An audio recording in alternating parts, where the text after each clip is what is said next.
એક માર ખાય છે, 8 મારે છે, પણ તોય કહું કે ભડના દીકરાએ કઈ માફી બીપી નથી માંગી.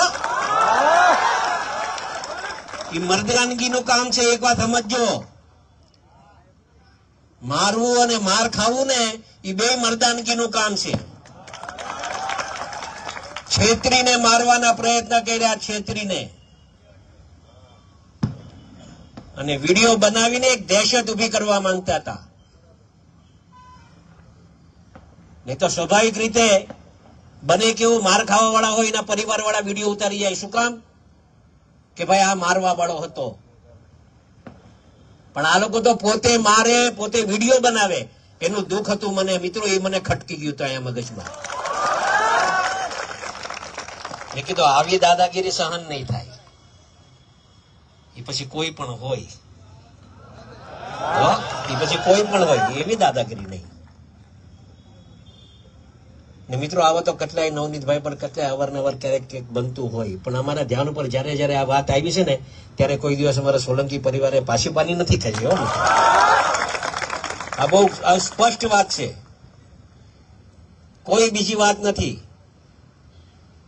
અમારે અગાઉ પણ આ વાત કરી હતી, આજે પણ ફરીથી આ વાત કરું છું. અહીંયા જેટલા યુવાનો આવ્યા છે ને, ખાસ ધ્યાનમાં રાખજો, ક્યારેય અન્યાય સહન નહીં કરતા. આપણે કોઈ પર અન્યાય નથી કરવો, પણ અન્યાય સહન કરવું ને એ બહુ મોટું પાપ છે. અને મેં કીધું ને કે આ જે રીતે આખા ગુજરાત ભરમાં મિત્રો આપણે સાચા હતા, આપણો સમાજ સાચો હતો, નવનીત સાચો હતો. અને એના હિસાબે 18 વર્ણ આપણા હારે હતા. કોઈ એમ કહેતું હોય કે આ સમાજ તમારા હારે નથી, એવું નહોતું.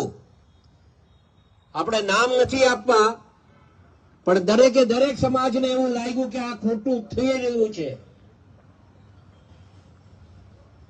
અને એમાં આ તો કહેવાય ને, ન્યાય અને અન્યાયની લડાઈ હતી. અને ન્યાય ઈશ્વર જોતો હોય ને, અને ઈશ્વરે આપણે ન્યાય આપ્યો છે. મિત્રો એક વાત સમજો.